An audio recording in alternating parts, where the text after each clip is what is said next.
everyone, it's Mark with Mark Cook Guitar. I was going to bring you a lesson on finger picking today. I'm using this little study piece called Estudio in A minor to show you that. If you haven't done any right hand fingering, you might start with something like this. It's fairly easy to play, it sounds cool. I usually show it to my guitar students. It kind of helps them out with chord arrangements or maybe some fingerstyle blues.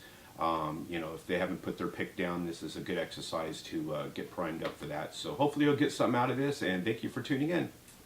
All right, everyone, let's get started. It's a real simple arrangement. You put your first two fingers on part of an A minor chord. You may know an A minor as this, but all you have to do is hold down two notes of the A minor. We're just doing little broken shapes of these chords. So there's no reason to put these, all your notes on and slow you down a little bit on that.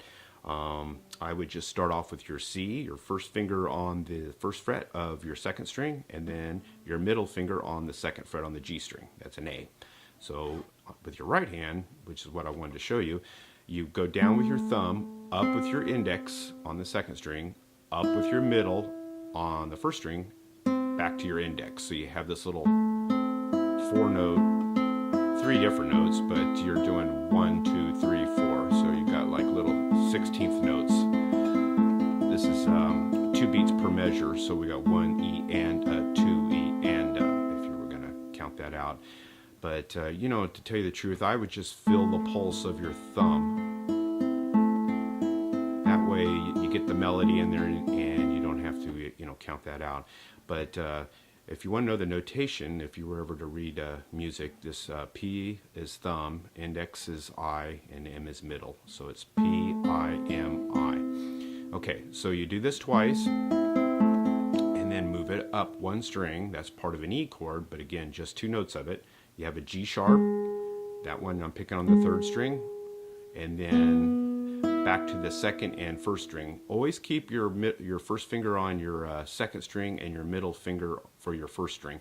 It's your thumb that's going to move around on this song. So here's what we got. G sharp, B, E, B, and then we're going to hit the E, which I'm holding with my middle finger here, and skipping over the third string to still hit that second string I was telling you about, and then your first string, and then back to your second. So to repeat that, you have in G sharp, then an E. So you broke that little arpeggio up into two sections.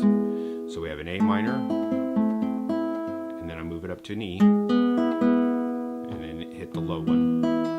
And then I would go back to A minor and scoot it up 2 frets. That's going to be an E7th arpeggio.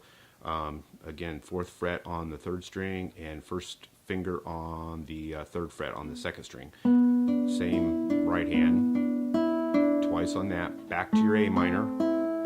Now on the second one, we're changing it to the low A and still keeping your index on your second string and your middle on your first string. So we have this first, your high A, and then your low A. Now the second half of this beginning is you're going to go A minor to an A7th. And all I did was drop my middle finger down to the second fret on the second string. Again, you may know an A7th like that, but we're just doing part of the chords here. And then we're going to have a D minor with an F. So that would be the 3rd fret on the 4th string, your little finger on the 3rd fret on the second string, and your first finger on the 1st fret, which is an F on the 1st string. And finger pick that with your same thumb, index, middle, index. After you do that, release this ring finger to an open D. And there you have that. There's another A minor on the next chord. Unlike the first one, we had the A down here. Now we are going to skip that and we're going to go to the E. So the E is on the 2nd fret on the 4th string, and then your first finger still on that 1st fret on the 2nd string. So we have this, as opposed to what we did earlier with the A down here. We have an E. And then the chord to follow that is a G sharp. And that's basically the first finger on the first fret of the 3rd string. And basically all this is you're finding your melody on your first note of each chord. Right here, here, there, that one, and then 2, open. And then catching up where we're at, we've got the D minor with an the A minor I was just going through, and the E, and then the ending of that first half is A minor again, and then hit the open A. Maybe not that hard, but there you go. Okay, for the last half of the song, we have an A minor, 2 times like we did at the beginning of the song. Then we drop your first finger down to an F and play the last 3 strings. And then we're going to go to the top G, hit that bottom note, keeping your index in middle on those last 2 strings.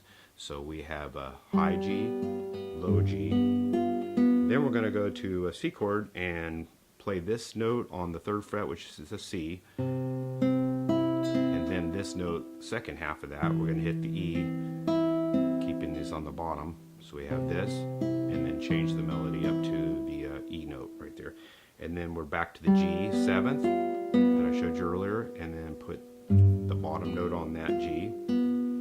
So that whole last half that I just showed you is an A minor, G, low G, C, E, open, and then the G. And we're almost there. We have a C chord, and then we're going to have a B and a D. This is part of like a G chord with maybe a 6 on it, which is an open E. We're going to have a B, D, open E, back to D on that. So we have a C, G with a B on the bottom. And then we're going to go to an A minor again. This A minor, I hit the low A. I skipped over that A. I shouldn't be holding it. Like I said, don't waste a lot of energy holding a lot of unnecessary notes. You could just hold that one. So that's for the A, C, E, and then I put the C back on, hit the C,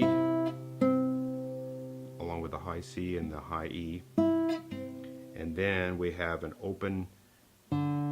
This is part of a G7th again, like we hit it earlier. 4th string open, 2nd string open. There's the 1st fret, which is an F, back, and then we go to an E and a D and an F. And then we have an A minor. Okay, hopefully that wasn't too confusing. I'll run through that second half again. Here it goes. G with low G, C, up to your E, back to your G, and then finally we have a C, a B with a D on here on the 2nd string, A, C, open, part of your G7th, add your E and your D, and then we end with the A minor.